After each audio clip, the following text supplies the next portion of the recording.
മക്കളെയൊക്കെ നഷ്ടപ്പെടുന്ന അമ്മ കരയുന്നത് ഞാൻ കണ്ടിട്ടുണ്ട്. പക്ഷേ എൻ്റെ അമ്മ അങ്ങനെ ഞാൻ നഷ്ടപ്പെട്ടു എന്ന് പറഞ്ഞ് കരയുന്നത് എനിക്ക് ചിന്തിക്കാൻ പോലും പറ്റില്ല. അപ്പോൾ എനിക്ക് സർവൈവ് ചെയ്തേ പറ്റുള്ളൂ.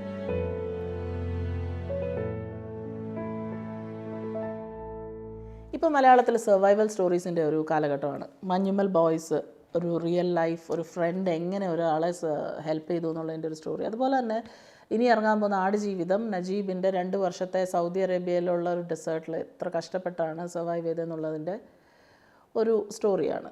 സർവൈവൽ സ്റ്റോറീസിൽ ഇപ്പോൾ നെറ്റ്ഫ്ലിക്സിൽ വരുന്ന സർവൈവേഴ്സ് ഓഫ് ദ സ്നോ എന്ന് പറഞ്ഞ റെക്കമെൻഡേഷനിൽ വരുന്ന ഒരു സർവൈവൽ സ്റ്റോറി, ഈ സർവൈവലിനെ കുറിച്ചൊക്കെ നോക്കിയ സമയത്ത് ഒരു 10 സർവൈവൽസ് എടുക്കുകയാണെങ്കിൽ ഈ സർവൈവേഴ്സ് ഓഫ് ദ സ്നോയുടെ റിയൽ ലൈഫ് ഇൻസിഡൻ്റ് ആണ് പറയുന്നത്.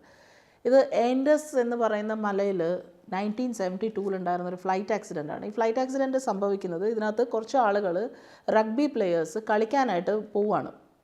അപ്പോൾ അവർ അന്ന് first day flight take off ചെയ്തു. പക്ഷേ എന്തൊക്കെയോ പ്രശ്നങ്ങൾ കൊണ്ട് അത് ഡിസെൻഡ് ചെയ്ത് അന്ന് അവിടെ വെയിറ്റ് ചെയ്ത് നെക്സ്റ്റ് ഡേ വീണ്ടും പോവുകയാണ്. ഫ്ലൈറ്റിൻ്റെ ഈ ഒരു ക്രാഷിൻ്റെ റീസൺ പറയുന്നത് പൈലറ്റ് ഏകദേശം 48 ടൈംസോളം ഈ മല കടന്നിട്ടുള്ള പൈലറ്റ് തന്നെയാണ്. പക്ഷേ അന്ന് എന്തോ ഒരു ഇൻറ്റർപ്രിട്ടേഷൻ അല്ലെങ്കിൽ മിസ് ജഡ്ജ്മെൻറ്റ് ഫ്ലൈറ്റ് നേരെ ചെന്ന് ഡിസെൻഡ് ചെയ്ത് ഇടിച്ച് പോകുന്നത് ഈ ഏൻഡസ് എന്ന് പറയുന്ന ഈ മൗണ്ടനിലാണ്. അപ്പോൾ മരിക്കുന്നത് ഓൺ ദ സ്പോട്ടിൽ തന്നെ 3 ക്രൂ മെമ്പേഴ്സും 9 പാസഞ്ചേഴ്സും മരണപ്പെടുന്നു. ഇത് കഴിഞ്ഞിട്ട് ഈ ബാക്കി വരുന്ന ആളുകൾ രക്ഷപ്പെടുത്താനായിട്ട് ഹെലികോപ്റ്റർ വരുമ്പം ഈ സംഭവം നടക്കുന്നത് ഒക്ടോബർ 13 2.5 മാസത്തിന് ശേഷം ഡിസംബറിലാണ് ഇവരെ രക്ഷപ്പെടുത്താനായിട്ട് ഹെലികോപ്റ്റേഴ്സ് വരുന്നത്. അപ്പോൾ ആ സമയമാകുമ്പോഴത്തേക്ക് ഏകദേശം 72 ദിവസം കഴിഞ്ഞിട്ടുണ്ടായിരുന്നു. അതുവരെ എങ്ങനെ ഇവർ സർവൈവ് ചെയ്തു എന്നുള്ള ഒരു സ്റ്റോറി നമ്മൾ വായിക്കുകയാണെങ്കിൽ മനുഷ്യൻ്റെ പല അവസ്ഥകളും നമുക്കറിയാൻ പറ്റും. ഈ ഒരു ഫ്ലൈറ്റ് ആക്സിഡൻറ്റ് കഴിഞ്ഞ ഉടനെ നെക്സ്റ്റ് ഡേ ഇത്രയും പേര് മരണപ്പെട്ടു എന്നിവർ അറിയുന്നു, ഇവിടെ സ്റ്റക്കാണെന്ന് അറിയുന്നു. അത് കഴിഞ്ഞൊരു 8 ദിവസത്തോളം ഇവർക്ക് റെസ്ക്യൂ ഓപ്പറേഷൻ വരും എന്നുള്ളൊരു പ്രതീക്ഷയുണ്ടായിരുന്നു. പക്ഷേ ഈ ഫ്ലൈറ്റിൻ്റെ അകത്തു നിന്ന് കിട്ടുന്ന ഒരു റേഡിയോ വഴി ഇവർ 8ാമത്തെ ദിവസം അറിയുന്നത് ഫ്ലൈറ്റ് ഓപ്പറേഷൻസ് ടോട്ടലി നിർത്തി എന്നുള്ളതാണ്. ഇവർ പല രീതിയിലും ഈ മലയുടെ മുകളിൽ ഇവർ സ്റ്റക്കാന്നുള്ളത് അറിയിക്കാൻ വേണ്ടി ശ്രമിക്കുന്നുണ്ട്. ലിപ്സ്റ്റിക് എടുത്ത് വെച്ചിട്ട് ഈ ഫ്ലൈറ്റിനകത്ത് കിട്ടുന്ന ഒരു ലിപ്സ്റ്റിക് എടുത്ത് വെച്ചിട്ട് അതിൻ്റെ കോക്പിറ്റിൻ്റെ മുകളിൽ റെസ്ക്യൂവിന് ഇവിടെ ആൾക്കാരുണ്ടെന്നൊക്കെ അറിയിക്കാൻ ശ്രമിക്കുന്നുണ്ടെങ്കിലും അത് അത്രയും തിക്കായിട്ടൊന്നും എഴുതാൻ പറ്റിയില്ല.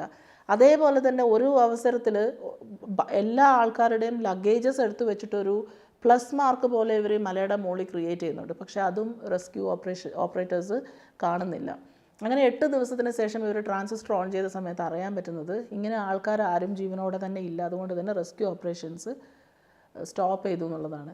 ഇതിനകത്തുള്ള ഒരു പാസഞ്ചർ, ഒരു പ്ലെയർ, റഗ്ബി പ്ലെയർ നന്ദോ പെരഡോ എന്ന് പറയുന്ന ആൾ പറയുന്നത് നമുക്കെല്ലാവർക്കും ഒരു ഹാപ്പി ന്യൂസ് ഉണ്ട്. അപ്പോൾ എല്ലാവരും ചോദിക്കുക എന്താണെന്ന്. അപ്പോൾ അവർ ഇതുപോലെ റെസ്ക്യൂ ഓപ്പറേഷൻസ് സ്റ്റോപ്പ് ചെയ്തു എന്നുള്ള വാർത്തയാണ് കേട്ടത്. അപ്പോൾ എല്ലാവരും ദേഷ്യപ്പെടുന്നത് ഹാപ്പി ന്യൂസാണ്. അപ്പോൾ ഇനി രക്ഷപ്പെടണം എന്നുണ്ടെങ്കിൽ നമ്മൾ തന്നെ ആലോചിച്ചാലേ പറ്റുള്ളൂ. നമ്മളെ രക്ഷിക്കാനായിട്ട് ഇനി ആരും വരില്ല. ഇവിടുത്തെ ഈ ഒരു മലയുടെ മുകളിലുള്ള ടെമ്പറേച്ചേഴ്സ് എന്ന് പറഞ്ഞാൽ സബ്-0 ആണ്, അതിൻ്റെ താഴെ.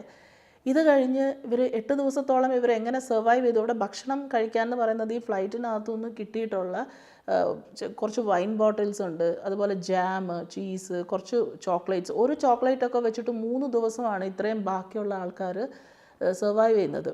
അങ്ങനെ ഭക്ഷണം കഴിച്ച് ഇതിനിടയിൽ ഒരു ദിവസം രാത്രി എല്ലാവരും കൂടെ കിടന്നുറങ്ങുമ്പോൾ അതുപോലെ തന്നെ ഈ ഫ്ലൈറ്റിൻ്റെ പാർട്സൊക്കെ വെച്ചിട്ട് അവർ ഒരു ചെറിയൊരു ഷെൽട്ടർ പോലെ ഇങ്ങനെ ഉണ്ടാക്കുവാണ്. എല്ലാവരും കൂടെ ഒരു ടീം വർക്കാണ്. അങ്ങനെയുള്ള സമയത്ത് ഒരു ശക്തമായ ഒരു അവലാൻഷ് വന്നിട്ട് രാത്രി ഇവർ കിടന്നുറങ്ങുമ്പം അതിലൊരു 9 പേര് മരണപ്പെടുന്നു മഞ്ഞിനകത്ത് പെട്ടിട്ട്. അപ്പോൾ ഈ കൂടെ കിടക്കുന്ന ഈ നന്ദു പെരാഡോ എന്ന് പറയുന്ന ഈ ആളുടെ അമ്മയും സഹോദരിയും മരിച്ചിട്ടും ഈ ഫ്രീസിങ് ടെമ്പറേച്ചർ ആയതുകൊണ്ട് തന്നെ ആ ബോഡിയൊക്കെ അതുപോലെ ഇരിക്കുകയാണ്.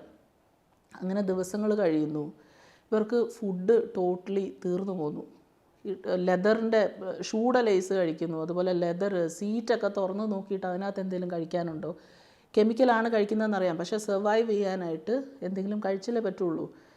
അങ്ങനെ ഫൈനലി ഒന്നും കഴിക്കാനില്ല എന്നുള്ളൊരു അവസ്ഥയിൽ ഇവർ തീരുമാനിക്കുന്നത് പരസ്പരം അങ്ങോട്ടും ഇങ്ങോട്ടും പറയാനായിട്ട് വലിയ ബുദ്ധിമുട്ടായിരുന്നു. എന്നാലും പലരുടെ മനസ്സിൽ വന്ന ചിന്തയാണ് എന്നുള്ളതാണ് ഈ സർവൈവേഴ്സിൻ്റെ ഇൻ്റർവ്യൂസ് മനസ്സിലാവുന്നത്. ഇനി നമുക്ക് രക്ഷപ്പെടണം എന്നുണ്ടെങ്കിൽ നമ്മൾ എന്തെങ്കിലും കഴിച്ചേ പറ്റൂ. അപ്പോൾ ഒരു പ്രോട്ടീൻ എന്ന് പറയുന്നത് ഈ മരണപ്പെട്ടു പോയവരുടെ ബോഡിയാണ്. അങ്ങനെ ഇതിൻ്റെ ഈ സർവൈവർ പറയുന്നത് നമ്മൾ ആ ഒരു സിറ്റുവേഷനിലാണെങ്കിൽ നമ്മളും അതുപോലെ തന്നെ ചിന്തിക്കുകയുള്ളൂ എന്നുള്ളതാണ്. കാരണം ഈ വിശപ്പിൻ്റെ നമുക്ക് ഭക്ഷണം കഴിക്കാനുള്ള സമയത്ത് നമുക്ക് വിശക്കുമ്പം ആ വിശപ്പിനൊക്കെ ഒരു ലിമിറ്റുണ്ട്. ഒന്നും കഴിക്കാനില്ല, ഇനി ദിവസങ്ങളോളം എന്താണ് അനിശ്ചിതത്വമാണ്. പിന്നെ വീട്ടിൽ ഒരു സർവൈവർ പറയുന്നത് മക്കളെയൊക്കെ നഷ്ടപ്പെടുന്ന അമ്മ കരയുന്നത് ഞാൻ കണ്ടിട്ടുണ്ട്. പക്ഷേ എൻ്റെ അമ്മ അങ്ങനെ ഞാൻ നഷ്ടപ്പെട്ടു എന്ന് പറഞ്ഞ് കരയുന്നത് എനിക്ക് ചിന്തിക്കാൻ പോലും പറ്റില്ല. അപ്പോൾ എനിക്ക് സർവൈവ് ചെയ്തേ പറ്റുള്ളൂ.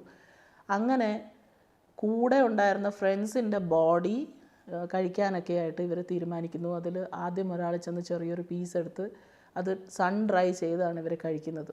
ഇങ്ങനെ ദിവസങ്ങൾ കടന്നു പോയപ്പോൾ ഇവിടെ തന്നെ രക്ഷപ്പെടാനായിട്ട് 2 പേര് ഈ ഒരു മൗണ്ടൻ കയറി ആരെങ്കിലും ഇങ്ങനെ ഞങ്ങളിവിടെ സർവൈവേഴ്സ് ബാക്കിയുണ്ടെന്ന് അറിയിക്കാം എന്നുള്ള തീരുമാനത്തിലെത്തുന്നു. അങ്ങനെ 2 പേര്, നന്ദോ പെരാഡോ, റോബർട്ടോ, ഇവർ 2 പേര് പോകാനായിട്ട് തീരുമാനിക്കുന്നു. മറ്റുള്ളവരെല്ലാവരും കൂടെ തന്നെ ഇവർക്ക് നടക്കാനായിട്ട് അവിടെ ഉണ്ടായിരുന്ന ലെതർ വെച്ചിട്ടൊക്കെ സ്നോ ഷൂസും അതുപോലെ സ്നോ ബ്ലൈൻഡ്നെസ് തടയാനായിട്ടുള്ള വഴികളും, അങ്ങനെ ഒരു ടീം വർക്കാണ്. എല്ലാവരും കൂടെ ഈ ഒരു 2 പേര് ചെന്ന് ആരെങ്കിലും റെസ്ക്യൂവിൽ ഇങ്ങനെ ആൾക്കാരുണ്ടെന്ന് അറിയിക്കാൻ വേണ്ടിയിട്ടുള്ള യാത്രയ്ക്ക് വേണ്ടി പുറപ്പെടുന്നു. ഈ ഒരു ഫ്യൂസ്ലേജിൽ നിന്നും കിട്ടിയ ഒരു മാപ്പ് വെച്ചിട്ടാണ് ഇവർ കാൽക്കുലേഷൻ നടത്തുന്നത്. ഈ ഡയറക്ഷനിലേക്ക് നടന്നു കഴിഞ്ഞാൽ പെട്ടെന്ന് നമുക്ക് ആളെ കാണാനോ സാധിക്കും എന്നുള്ളത്. പക്ഷേ ആക്ച്വലി ഇവരുടെ ഒരു കാൽക്കുലേഷൻ അവിടെയും തെറ്റി. 30 to 60 ഡിഗ്രി സ്ലോപ്പിൽ ഓരോ സ്റ്റെപ്പും അത്രയും പാടുപെട്ട് നടന്ന് മുകളിൽ മലയുടെ മുകളിലെത്തി താഴോട്ട് നോക്കിയ സമയത്ത് ഇവർ അതുപോലെ തന്നെ താഴോട്ടുള്ള സ്ഥലങ്ങളാണ് കാണുന്നത്.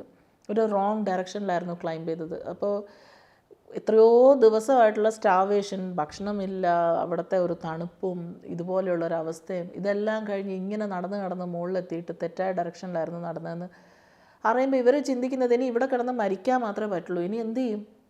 അപ്പോഴും ഈ നന്ദു പെരാഡോ എന്ന് പറയുന്ന മനുഷ്യൻ ചിന്തിക്കുന്നത് എന്തായാലും മരിക്കും, എന്നാൽ മരണം എന്നെ വന്ന് കാണണ്ട, ഞാൻ എന്തായാലും ശ്രമിച്ച് തന്നെ മരിക്കാം എന്ന് പറഞ്ഞ് ഈ ഒപ്പമുള്ള കൂട്ടുകാരൻ റോബർട്ടോവും കൂടെ തിരിച്ച് അവർ നടക്കുകയാണ്. അങ്ങനെ ഏകദേശം 53 കിലോമീറ്റേഴ്സോളം നടന്ന് ഫൈനലി ഇവരൊരു പുഴവക്കിലെത്തി. അപ്പുറത്തെ സൈഡിലൊരു കുതിരപ്പുറത്ത് ഒരാളെ കാണുക. അപ്പോൾ ഇവരിങ്ങനെ പറയും, ഞങ്ങളിങ്ങനെ ഒരു ഫ്ലൈറ്റ് ആക്സിഡൻറ്റ് ഉണ്ടായിരുന്നില്ലേ, അതിലെ 2 സർവൈവേഴ്സ് ആണെന്ന്. അപ്പോൾ അവിടെ ആ സൗണ്ട് എത്തുന്നില്ലായിരുന്നു. പിന്നെ അങ്ങേരെ എന്തോ ഒരു ആംഗ്യം കാണിക്കും, ഞാൻ വരാം എന്ന് പറഞ്ഞിട്ട്. പിന്നീട് നെക്സ്റ്റ് ഡേ അദ്ദേഹം വരികയും ഇവരുടെ കാര്യം അറിഞ്ഞ് ചില്ലി റെസ്ക്യൂ ഓപ്പറേഷൻസിനെ അറിയിച്ച് ഹെലികോപ്റ്റേഴ്സ് ചെന്ന് ബാക്കിയുള്ള റെസ്ക്യൂവേഴ്സിനെ അവിടുന്ന് രക്ഷപ്പെടുത്തി കഴിയുമ്പോഴത്തേക്ക് ഏകദേശം 2.5 മാസം കഴിഞ്ഞിട്ടുണ്ടായിരുന്നു. തിരിച്ചു വന്ന് പത്രങ്ങളിലൊക്കെ വലിയ വാർത്തയായപ്പം ഇതിൽ ചിലവരുടെ ബോഡീസൊക്കെ ഹാഫേ ഉണ്ടായിരുന്നുള്ളൂ. അപ്പോൾ ഇവർ ആദ്യം ആരോടും പറയുന്നില്ല ഇതുപോലെയുള്ള ആന്ത്രോപോഫാജി, നമുക്ക് വളരെ കഷ്ടമുള്ള സിറ്റുവേഷനിൽ ഹ്യൂമൻ ബോഡി കഴിക്കുന്ന ആ ഒരു കാര്യമൊന്നും അവർ പറയുന്നില്ല. അത് പതുക്കെ ഫാമിലീസിനോടൊക്കെ പറഞ്ഞിട്ട് അറിയിക്കാം എന്നാണ് പറഞ്ഞത്. പക്ഷേ പത്രങ്ങൾ ഇതെങ്ങനെയോ അറിഞ്ഞ് ഇവരവരെ കൊന്നു എന്നൊക്കെയുള്ള രീതിയിൽ പറഞ്ഞ സമയത്താണ് ഇവർ പിന്നീട് എങ്ങനെയാണ് ഇവരവിടെ സർവൈവ് ചെയ്തത്, കാനിബൽസ് എന്നൊക്കെ പറഞ്ഞിട്ടുള്ള വാർത്തയൊക്കെ വന്നു. അങ്ങനെ അവർ ആ ഒരു കാര്യം പറയുകയും പിന്നീട് കുറേ ആൾക്കാരത് മനസ്സിലാക്കി ആക്സെപ്റ്റ് ചെയ്യുകയും ചെയ്യുമായിരുന്നു. ഇതിലൊരാൾ എന്തൊക്കെ നോക്കിയിട്ടും ഭക്ഷണം കഴിക്കാൻ പറ്റാത്ത ഒരു ആൾ, അദ്ദേഹം 25 കിലോ ആയിരുന്നു അവിടെ മലയുടെ മുകളിൽ മരിക്കുന്ന സമയത്ത്. അങ്ങനെ അദ്ദേഹം മരണപ്പെട്ടു.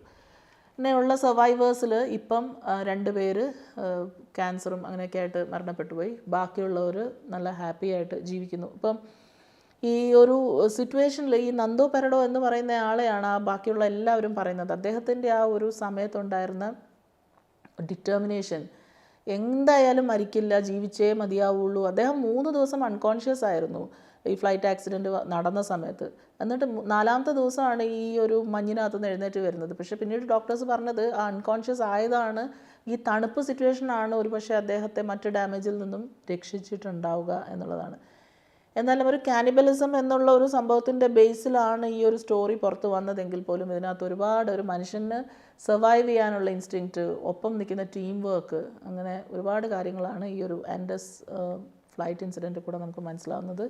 നെറ്റ്ഫ്ലിക്സിലുള്ള ഇതിന് മുമ്പൊരു മൂവി ഇറങ്ങിയിട്ടുണ്ടായിരുന്നു ഇതേ ഒരു തീമിൽ തന്നെ. പക്ഷേ അതിനെക്കാട്ടിലും വളരെ ഡീറ്റെയിൽഡ് ആയിട്ടാണ് ഈ സർവൈവേഴ്സ് ഓഫ് ദ സ്നോ എന്ന് പറയുന്ന മൂവിയിൽ കാണിക്കുന്നത്.